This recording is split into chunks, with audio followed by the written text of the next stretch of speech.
But you know what? White man did not start slavery, but white man ended slavery. The whole white people just came together and said, today we are going to free all the slaves. No, they didn't do that. So, at the end of the day, if this continues, South Africa might become white territory. No, they don't have leaders in Africa. We have rulers. So welcome to another podcast. Thank you. Should I say welcome to? Am I a guest or am I a part? I want to ask you a question. Ask away. Like the state of Africa now, as it is today, a lot of Africans are moving abroad. They don't want to stay in Africa anymore. Right. And I kind of understand their reasons. The same reasons I fled Africa. I left Africa when I was 18 years old. And the major reason why I left was because, I didn't see my future there. In the sense that the corruption has eaten so deep into the system. So I want to ask you this question. What do you think is the remedy for Africa? Definitely the leaders. I think that's the only sane answer to this. The leaders have to be replaced, maybe with younger blood that doesn't have this mentality that the current leaders have. I don't know about all the countries, of course. I don't know who is the president or king or whatever. But like Nigeria, come on. How old is this man? Like, it's too much. There must be newer, fresher Bola blood. Ahmed Tinubu is an old man. He's very old, right? Yeah. So an old there's no future with this man, first of all. God knows when he will just, go. So definitely new blood, new fresh blood, new mindset that can tackle, since you feel that you guys are being, managed and attacked by the West, there needs to be some new fresh blood to handle those attacks and clear out all the corruption, everything, right? Yeah, I agree with you on that one. Mm-hmm. Of course, Africa need young leaders. In Burkina Faso, Ibrahim Traore, I think is still in his 20s or this early guy 30s. Is young. Yeah, he's young. Early 30s. Yeah. We've seen the accomplishment. Mm-hmm. He has made within a very short period of time. Though he came into power through a coup, but the thinking for the country has been on a positive side. Definitely. He's trying to create a reform, create a gold refinery so that Burkina Faso can start to refine their own gold. That will cause a boost in their economy as well. So I believe the entirety of Africa, we need fresh minds. Definitely. Young minds. Now, let's talk about the corruption in Africa and the involvement of the West over these years. Sure. They kept us stagnant over these years. What do you think? Because of the leaders. So what do you think Europeans can do, to stop the corruption from this side? Do you think it's the Europeans? The fact remains that Europe colonized Africa. Europe is part of the West. They are the West. What do you think your leaders can do to make, to create an easy transition for Africa? Yeah, to be 100% honest and fair about it. I know that a few countries, France, for example, still has a big hold on certain countries, right? Yeah. For the resources. There's no fair trade going on. I acknowledge it. I know it's bad, of course. So of course, those leaders, presidents, also needs to be dealt with in that case if you want that part. So European leaders now. Yes, the European leaders, exactly. So I'm glad you acknowledge that the West, they have a hand in the stagnation of Africa. Yeah, in a way, yes. Though a lot of Europeans, they don't know this. They just see Africa as, these people are not smart enough. That is why their continent is in that state. Why can't they stand up, rise up, change the status quo of Africa, not knowing that there's a direct link or a direct involvement of the West into the sabotage of Africa. Yeah, people need to read a bit more. Honestly, Google is so easy to just type in, and get all the information you need, right?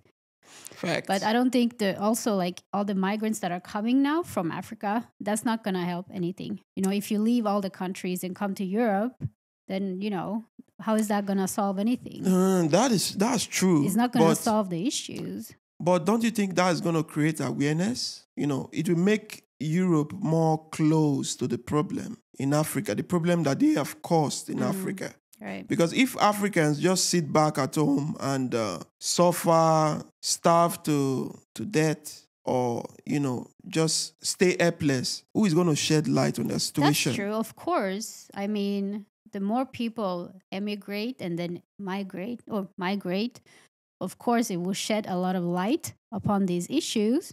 I don't know how the people in Europe, how much they are welcoming that fact, but still, that's true. But I was thinking about one thing the other day.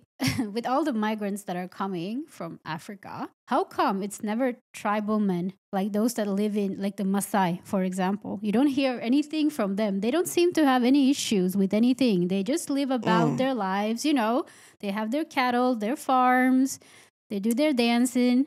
They do their dancing. No offense, but like they have their style, right? But you never never see them here, right? That's true, isn't it? Of course, you won't see them there's here. Probably Do you know why? 1,000 other tribes as well The across reason Africa. you won't see local Africans here is because of the cost of migration. But do they want to migrate though? If they have the opportunity, of course they will.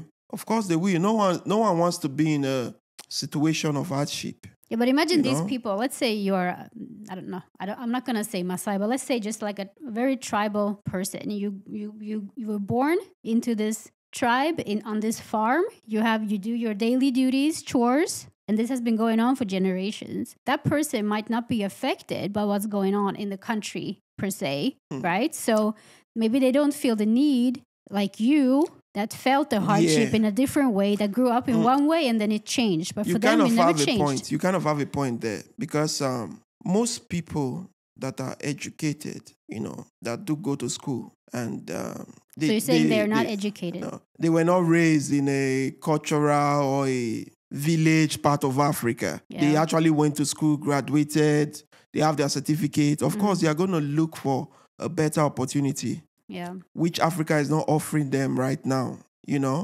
Like if you compare the wages you make when you work in Europe or any Western country compared to the wages you make in Africa, there's a huge difference. And also the currency rate is different as well. Like $1 in America is over 1,000 naira in Nigeria. Right. So you get to a point where a cleaner in the States is richer than a professional in Nigeria. People are relocating because of the economical opportunities, coming to the West, making a lot of money. Right? You guys are greedy. That you just want something that you don't actually need, because those other people we were just referring to, they don't seem to need it. So there seems to be a way in Africa, because of the climate too, to live full time on not a lot of money, but maybe having a farm, etc. No, the situation is not straightforward. It's kind of complicated because the cost of living in Africa, it's expensive. We might want to see it like, it's expensive to live in the West compared to Africa. But the fact remains that in the West, you guys already have infrastructures in place. That means if you need electricity, you just pay certain amounts per month. You need internet, you pay certain amounts. Your utilities, you just pay utilities. But in Africa, they have some regions that don't even have, electricity. Mm-hmm. If you want to have electricity, 24 hours electricity, you have to start from scratch. Mm-hmm. Like literally go dam a river or whatever, or buy solar or whatever. The same thing for water. If you want clean drinking water, you have to dig a borehole, a well. Just like what Mr. Beast did in Kenya. Right. So the cost of living in Africa is high just because of the scarcity of infrastructure. You have to build it from the ground up. Imagine having to dig a well and tap the well, connect it to your kitchen, your bathroom. That's going to cost you a lot of money in Europe. So that is the economical differences. So what you're saying is you think that we in Europe, for example, should still be donating money to Africa. About Europe donating money to Africa, it behoves us as human beings to look out for one another. Yeah. So if a kind European wants to help Africa, I will advise that you go to Africa and see how you can help. Yeah. Instead of donating money to a charity organization, NGOs, we all know these people. They most likely, they will just pocket the money. Yeah. And the money doesn't get to those that actually do need it. So I would advise a wealthy European that has the best interest for Africa that, you can just go one summer or one winter and, see what you can do, see how you can help. But the interesting thing is that it's always the common people that needs to be the peace givers and the helpers, like AKA me, for example. Do you know how many millionaires and billionaires there are in the world? Exactly. Take 20-30% of their wealth, which they will never even use during their lifetime, could probably save all those villages in Africa with that money. That's true. But it's not being done, and there's a reason for that. That's right? true. There must be a reason. And the reason, I believe that the reason is because it's not like it can't be done. It's because they want Africa to remain in that state perpetually. Maybe. In terms of resources, Probably. Africa has a lot of resources. Yes. If Africa becomes developed, they would want a fair price for their resources. Of course, a fair trade in that case. Exactly. So that is going to cause a lot of problems for those that do loot Africa. Yeah, that's very true. So I believe the state of Africa is complicated. Africa is like a farmland where these people just come and, have you been to one of those farmhouses, ranch? Yeah. You see, there's no, the infrastructures are usually flimsy. They are not, you can't go to a farm and go and build a concrete structure. Yep. They usually use wood, make barns and all that. Yep. Because that is not a urban area. That's just a farmland, right? Exactly. So I believe they see Africa as a farmland where you don't need to build the best roads, just make it motorable to get the produce, to get the resources from Africa to Europe. Right. That is about it. And that's why you have your own leaders. They need to start taking some responsibility. We don't have leaders in Africa. We have rulers. What will I even call them? Then. We have dictators. Yeah, about time to change. And collaborators. They collaborate with you guys, the West, to steal from the land in the promise that their kids are going to get financial security out here in Europe. Almost all the politicians in Africa, none of their kids are in Africa. They are here. They are here with us. Yeah. They are either Canadian citizens, they are UK American citizens, UK. Yeah. They're in Europe. Yeah. So why do you want the father or the parent to develop Africa when their kids are not there? Yeah. When the whole family is abroad? Exactly. So I believe... the ball is out of Africa, is out of our courts now. The ball is in the hands of Europe. Because these people, after stealing from Africa, they come to Europe to settle down. But you know what? White man did not start slavery, but white man ended slavery. We've done a lot of things which are never being talked about because it's always about the negative stuff. When you say white man did not start slavery, you have to... We didn't start slavery. But we ended the slave trade. Are we talking about the transatlantic slavery? Yes, we ended that slave trade. The transatlantic slavery, you guys were involved deeply into it because what does it mean, transatlantic? It means you are taking Africans, of course, yes, across that's very true. The Atlantic Ocean. I know this to a different continent. Yep. You guys were pretty much involved. Of course. Everywhere in the world, I would say that slavery has been in every society in the world. Thousands of years. A crazy amount of time. Exactly. But the West, the kind of slavery that you guys did was backed with racism, So that is why it is wrong. They wanted to build up a country, aka the US, right? They had the land, they had to build it up. It was an easy way. They needed manpower. Do you know the inhumane things that were done to those Africans? A good thing, of course not. It was a horrible, horrible thing, but we also ended it. That sounded funny. What are you trying to say? What I said earlier was that the white man has done a lot of bad things, but you never talk about the better things or the good things that we've done. You guys didn't end slavery because a lot of white people didn't want it to end. That was why they fought the Civil War in There will always America be bad guys everywhere. and all that. They didn't want it to end because economically, in terms of lifestyle, it was easy for you. Yeah. Where you don't till your feet, you don't cultivate your fields, you don't even wipe your own bum. A slave will come and wipe it up for you. So it was very, very much comfortable for you those guys. Slaves were also sold by your kings. The reason it ended was because the slaves were resilient. They kept on fighting. They kept on, carrying out attacks. Say, we want to be free, So that was what led them to say, okay, let's abolish slavery. It's not like you guys just said, oh, work is done now.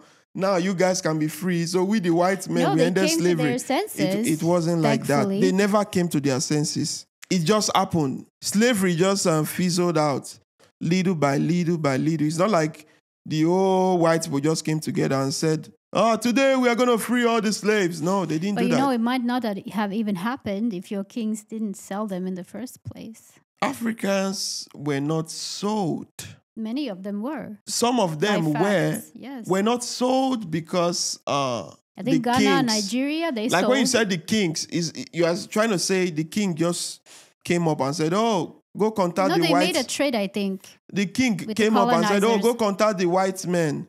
We want to sell some people. No, you guys came and sorting for commodities. And the trade that Europe did with Africans back in the medieval times, it was based on you take resources, you give me guns. Because Africans, we liked weapons at that time because of regional conflict. But you didn't have and all that.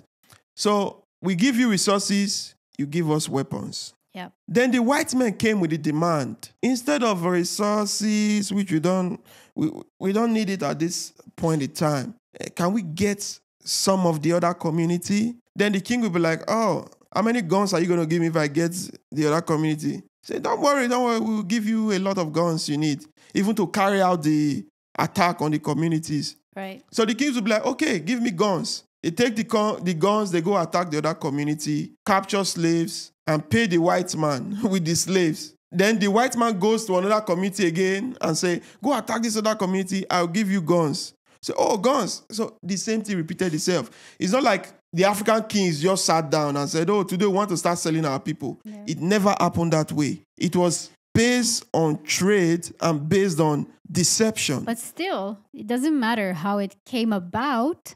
The fact is still that those leaders, kings, still made that trade with human beings. They felt that the weapons were worth as much or more than those humans they were trading away. I don't know the point you are trying to state here. If the Ukrainians, are they not white? Are they not white people?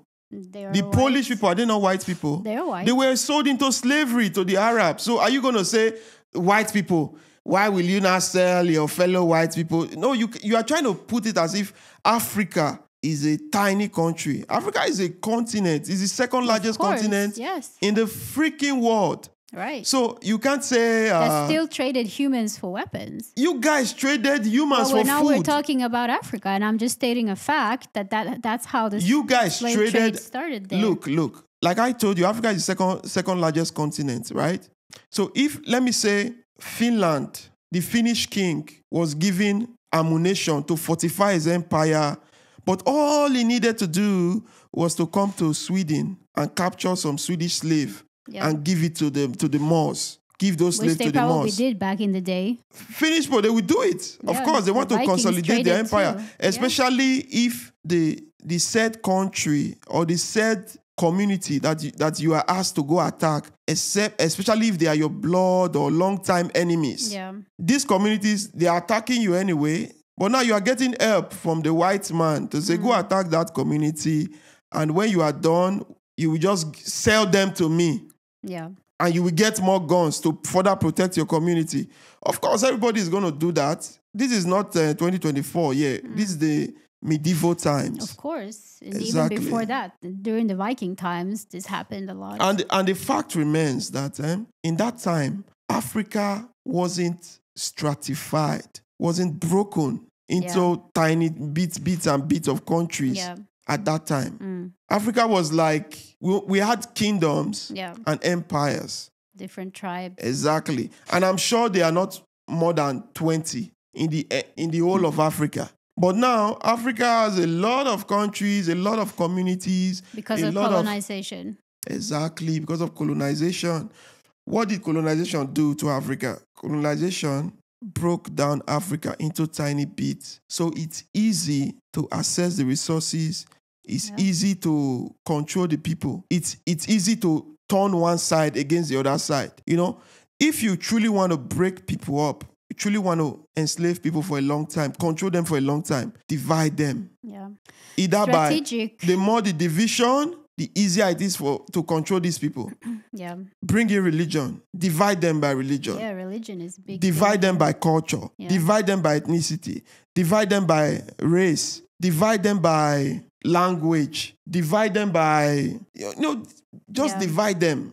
Yeah. So Africa is so divided right now. I mean, yeah, and just look at South Africa, for example. It's a good example. Yeah. I don't know what the percentage is exactly of white people there. 8-10% maybe? Could it be? I don't remember exactly. White people are 10%. 10%, exactly. And they're still there. Imagine for how many hundred years they've been there. Exactly. And nobody's pushed them out. Mm-hmm. So they were allowed to take control of a part of that country. No, the thing is, South Africa is a different country. And honestly, entirely. I know that there's some videos going on right now on social media that the original people of South Africa were not even black people. There are a lot of videos going on right now. I haven't seen many of them. I did some research, but yeah. So they were white people? Not really. They were, in my opinion, they looked very black. But they were African people, right? The experts are saying that they are not black people, indeed. What do they mean by black people? I don't understand. Yeah, there's a tribe. What does it mean to be black? The original. Is it that they are Africans or they are not Africans? Yeah. Are they pale as you? Do they have blue eyes? No. Do they have blonde hair? They look more like you, honestly. Is that so? They're Africans now. Yeah. Am I not African? I can say that, of course. Yeah. But do you think that, like with South Africa, since let's say there are 10% white people there, population is growing, of course. People have children, etc., right? And maybe a lot of people move there as well. Yeah. Do you think that in a few hundred years, if the world is still stable and going on the way it does now, do you think it can start becoming like a 50-50 kind of thing? I don't think so. The reason is because we black, let me not use the word black. We Africans, melanated people, we have a very dominant gene. So you can't whiten up South Africa. We have a very dominant gene. The kids are going to be mixed. They're going to look like Arabs. Yeah, but I mean, of course, if you have an African parent and then you have a white parent and they have a child and then that child maybe has a child with another white person, I mean, that baby is probably going to be pretty white. So, at the end of the day, if this continues, South Africa might become white territory. No, it can be. It can be because melanated people and colored people have the highest population on planet Earth. The Asians now. China has over 2 billion people. Right. So, in the grand scheme of things, I think white, the so-called being white, being European, is going to fizzle out. Let me say in the next 200 years. Okay. There will be no more white people, like Europeans. Blue eyes. And why? Because more and more Africans are moving to Europe? No, because having children not with just white that. people? We are living in a global world right now where one country cannot just be self-sufficient. You have to rely on your neighbors. You have to depend on your neighbors for one or two, So in that case of trading, of communication, interaction, intermarriages. Yeah. I think the world is going to intermix, and there will still be pure African melanated people, but the so-called Europeans, blue eyes and all that, is going to fizzle out in the next 200 years. I don't believe that. Not at all.